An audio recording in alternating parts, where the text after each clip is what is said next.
glorificado. Aleluya. Para siempre. Aleluya. Bien, pues sin más, hermanos, agradecer a Dios, amén, la oportunidad de poder volver a estar con vosotros. Vamos a tener una meditación de la palabra en el nombre del Señor y que sirva para que nuestra fe se enriquezca un poco más, en el nombre del Señor. Vamos a tomar el Evangelio según San Lucas, en el capítulo 18. Vamos a leer los versículos del 9 al 12 en el nombre del Padre, del Hijo y del Espíritu Santo. Amén. Leemos la palabra del Señor. Evangelio según San Lucas, capítulo 18, los versículos del 9 al 12. Dice así la palabra del Señor, hermanos.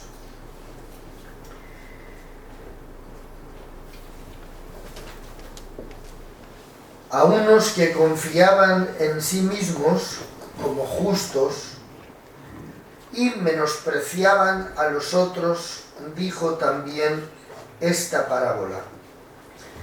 Dos hombres subieron al templo a orar. Uno era fariseo y el otro publicano. El fariseo, puesto en pie, oraba consigo mismo de esta manera: Dios, te doy gracias porque no soy como los otros hombres, ladrones, injustos, adúlteros, ni aun como este publicano. Ayuno 2 veces a la semana, doy diezmos de todo lo que gano. Que el nombre del Señor sea glorificado para siempre. Nos inclinamos un momento y hacemos juntos una oración al Señor, por favor. Señor, quiero agradecerte la oportunidad que me das de poder estar de nuevo con mis hermanos en esta tu iglesia para poder compartir alguna palabra, algún dicho, Señor, que pueda hacernos bien al corazón, como dice tu palabra, Señor, que debemos de edificarnos cada uno con el don que ha recibido para poder ministrarlo a los demás. Te rogamos, Señor, que tu palabra y tu consejo en esta mañana alcance la necesidad, Señor, que hay en nuestro corazón. Te damos gracias, Señor, por tu presencia y por la ministración de tu Espíritu, en el nombre de Jesús de Nazaret. Amén. Que el nombre de nuestro Dios sea glorificado para siempre. Querida iglesia, en esta mañana mi deseo, después del título que les voy a dar de lo que quiero expresarles en esta mañana, partiendo de esta escritura que hemos leído, tan conocida por todos nosotros, relacionada precisamente con uno de los defectos que el ser humano tiene muy arraigado en sí mismo. El Señor dice que compuso esta parábola precisamente para hablarles o hablarnos a unos que confiaban en sí mismos. O sea, ese es el propósito de esta enseñanza, de esta parábola. Y a mí me surgía el otro día en una conversación una palabra, cómo titular lo que quiero hablarles. Y la titulación es un poco, examínenla ustedes, en esta mañana: ser mejores que nosotros mismos. O sea, ser mejores que nosotros mismos. Normalmente el ser humano siempre intenta ser mejor que el que tiene enfrente, y eso a veces se consigue, ser mejor que el que tienes enfrente.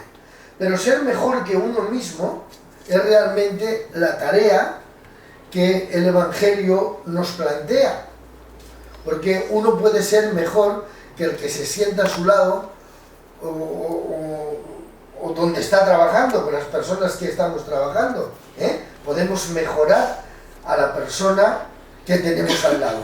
Pero ese no es el Evangelio. El Evangelio es ser mejor que yo.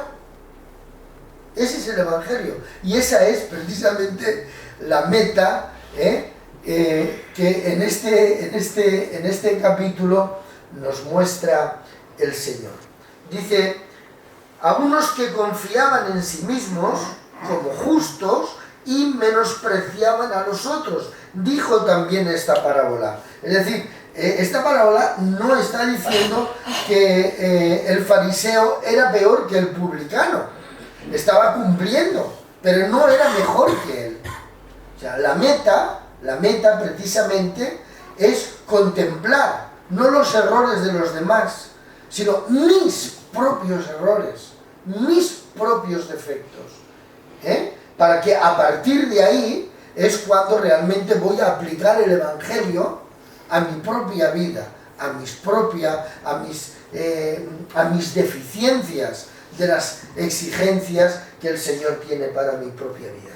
En el principio de nuestra carrera hacia la vida abundante, todos queremos que no solamente tener vida, sino también poder alcanzar esa vida abundante que Dios nos ha prometido en Cristo Jesús, que el ladrón tenía que venir para hurtar y matar y destruir, pero que Él había venido para darnos vida y para dárnosla en abundancia. Y nosotros queremos verdaderamente la vida abundante.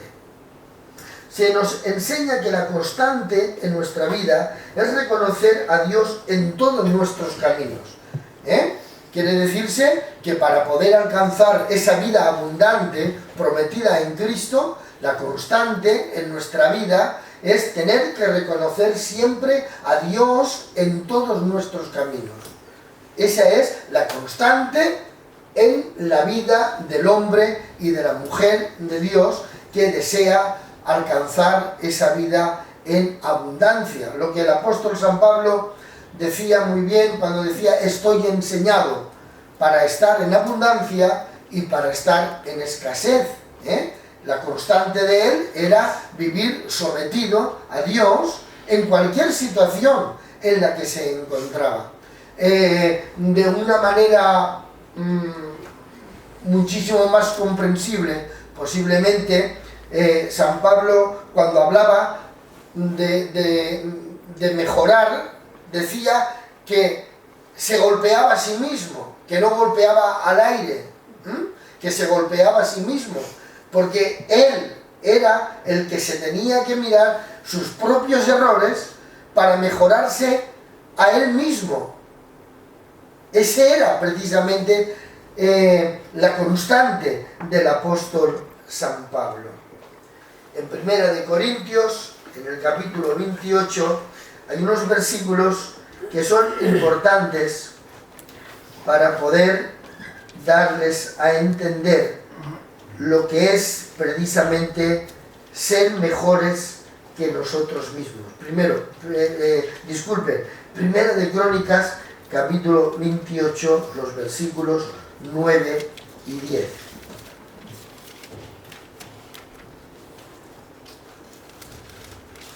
¿Lo tenemos en pantalla?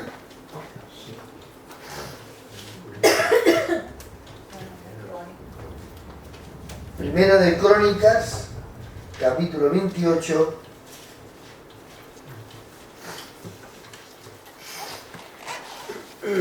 los versículos 9 y 10. Dice así la palabra del Señor. Mira pues ahora que Jehová te ha elegido para que edifiques casa para el santuario. Esfuérzate y hazla. David, en esta parte de la escritura, transmite su experiencia a su hijo. David está transmitiendo a Salomón su propia experiencia. Y la experiencia que le está transmitiendo, en el versículo 9, dice: y tú, Salomón, hijo mío, reconoce al Dios de tu padre, y sírvele con corazón perfecto y con ánimo voluntario, porque Jehová escudriña los corazones de todos y entiende todo intento de los pensamientos. Si tú le buscares, lo hallarás, mas si lo dejares, él te desechará para siempre. Mira pues ahora que Jehová te ha elegido para que edifiques casa para el santuario. Esfuérzate y hazla. En el versículo 9 está condensada de algún modo la experiencia que David había vivido a lo largo de toda su vida, ¿verdad?, como creyente, y le está diciendo a su hijo Salomón, reconociéndole que Dios lo había elegido, que debía de reconocerle, de vivir con perfección, con ánimo voluntario, porque Jehová escudriña el corazón de todos y el tuyo también lo va a escudriñar en la labor que tienes que hacer y que Dios te ha elegido para ella. Dios nos ha elegido para que tengamos una vida abundante. Permítanme la vinculación, una vida abundante. David le había dado a Salomón todos los recursos que necesitaba para poder llevar a cabo el edificio que tenía que hacer, el templo que tenía que hacer. Y David le dice, Dios te ha elegido para esto. Nosotros hemos sido elegidos por Dios para llevar una vida en abundancia, una vida abundante en Dios. Y esta vida en abundancia se va a desarrollar en nosotros en la medida que nosotros vamos a fijarnos de que debemos de mejorarnos a nosotros mismos, que no es solamente ser mejor que el que tengo delante de mí, porque si no nos vamos a limitar sencillamente a ser mejor que el que está a mi alrededor y no voy a ver mis propios errores, no voy a ver mis propios defectos. Esto es lo que le ocurre al fariseo. Al fariseo le ocurre que ha puesto y dice, no soy como este publicano, no soy como la gente que conozco, yo soy verdaderamente un hombre que está cumpliendo con toda esta serie de cosas que dice ahí en la palabra, pero no era mejor que él. Él no se veía realmente como era él. Y por lo tanto, el Señor tuvo que decirle y enseñarnos que este hombre no fue justificado sencillamente porque no intentaba. Para mí es importante, y creo que para ustedes también en esta mañana, que entendamos que debemos de buscar la forma y la manera de ser mejores que nosotros.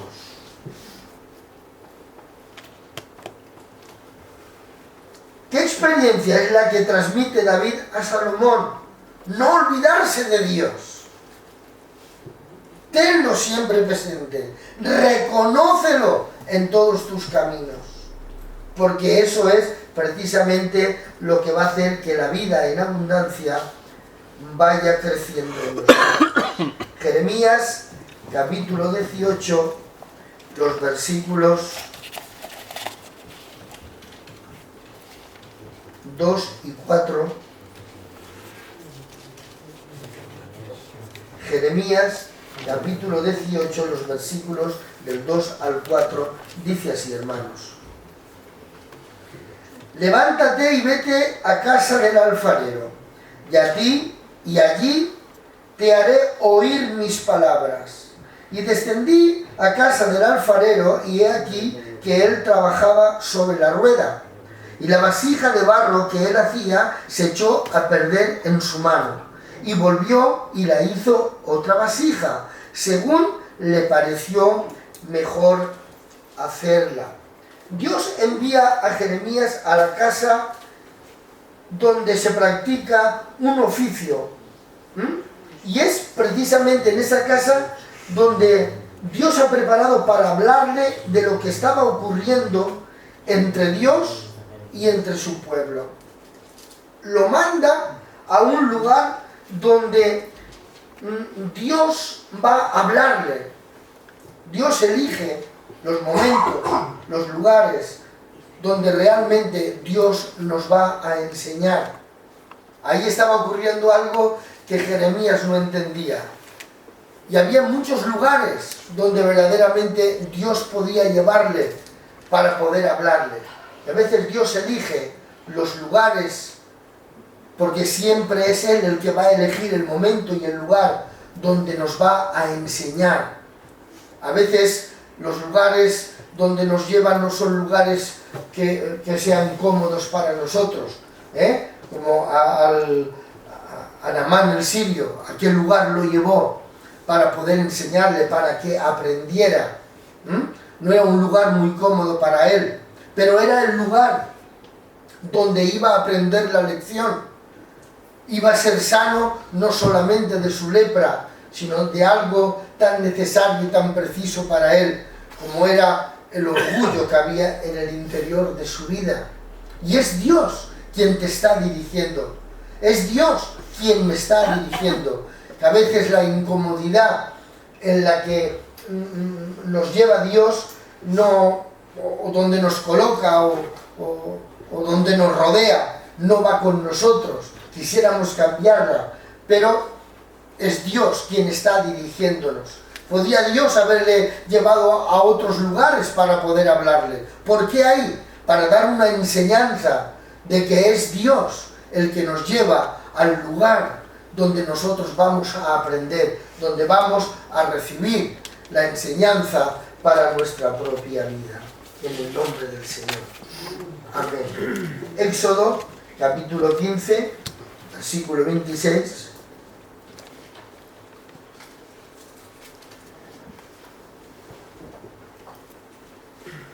Dice la palabra del Señor: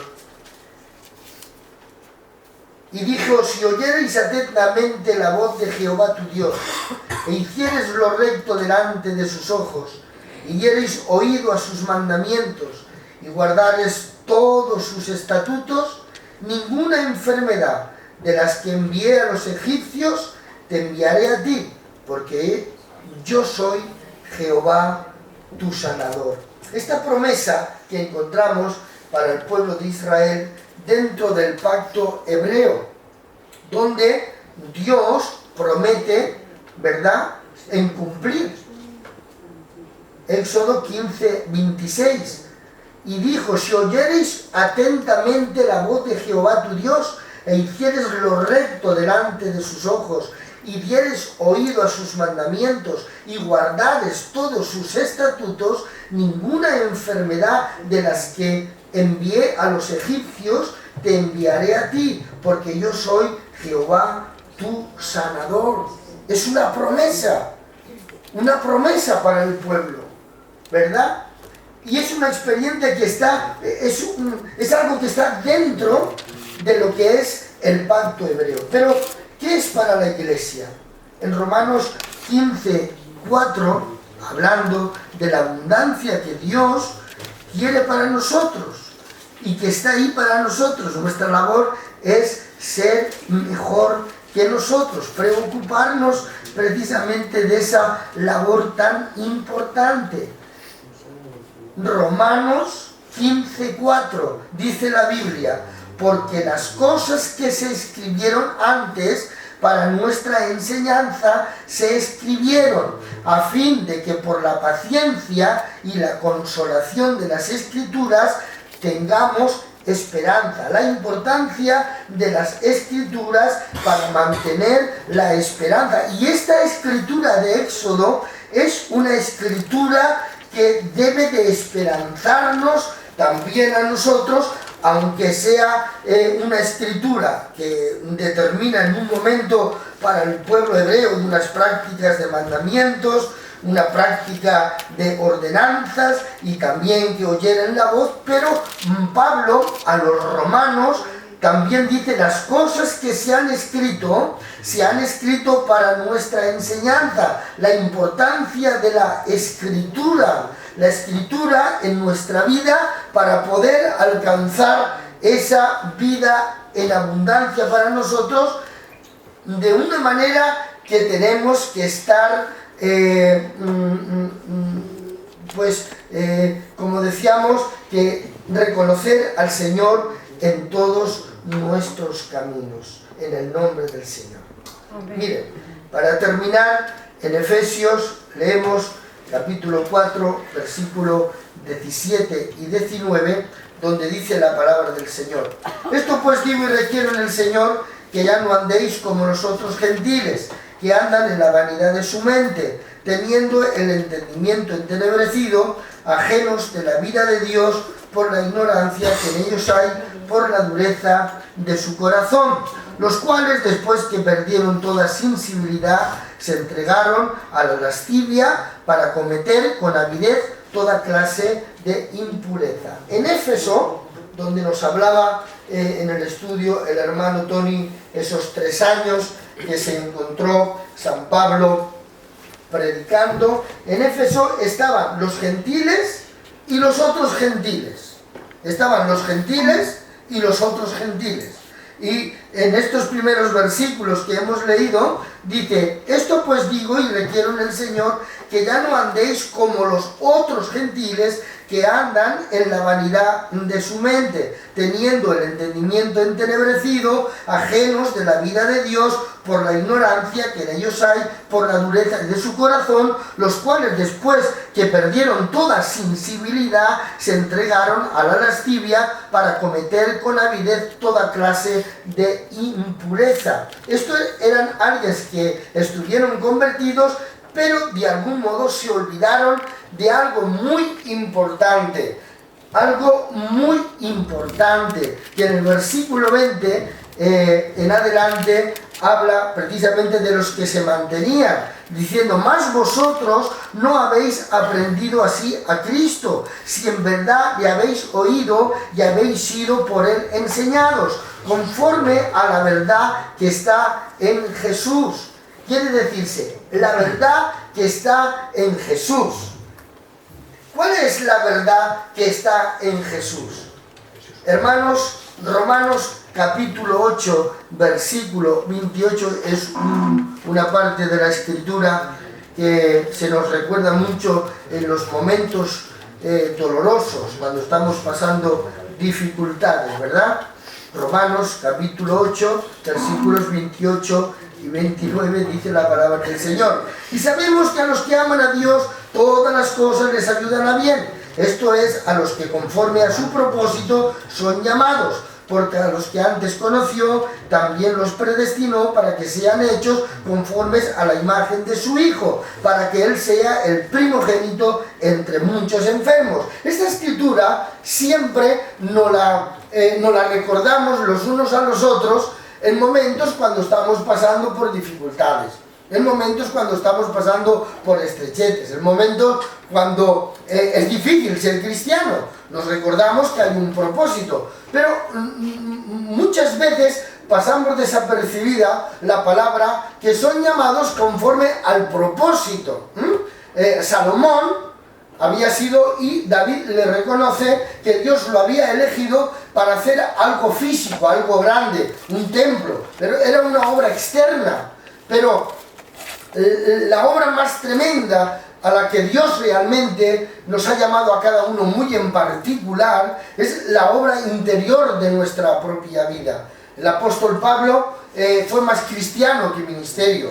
San Pablo su cristiandad estaba por encima de ese gran ministerio que tantas veces aplaudimos y tantas veces reconocemos y hacemos bien en ello. Pero era más cristiano que ministerio, era muchísimo más espiritual en su vida que podíamos calificar su apostolado, su maestría a los gentiles o todo lo que hizo como ministerio. Era mucho más cristiano que todo eso. Por lo tanto, la labor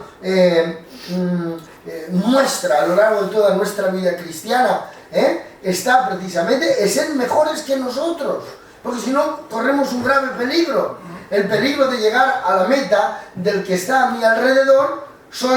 Estoy un poco más elevado que el que está a mi alrededor y parece que ya no, debo de mirarme a mí mismo. Y cuando me miro a mí mismo, observo que aún tengo que seguir creciendo.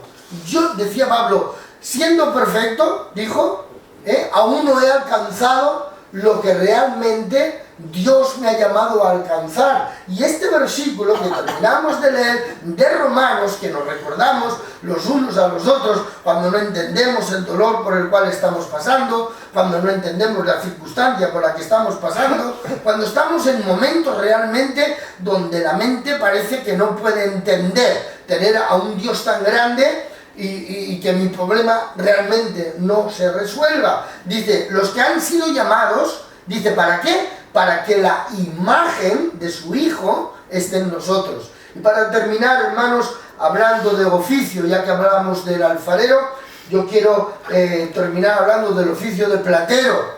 ¿Cuándo verdaderamente el platero sabe que la plata está limpia? ¿Cuándo lo sabe? Que realmente dicen los que se dedican a este oficio que saben que la plata está limpia cuando se refleja la imagen del platero en ella. Ahí es cuando termina.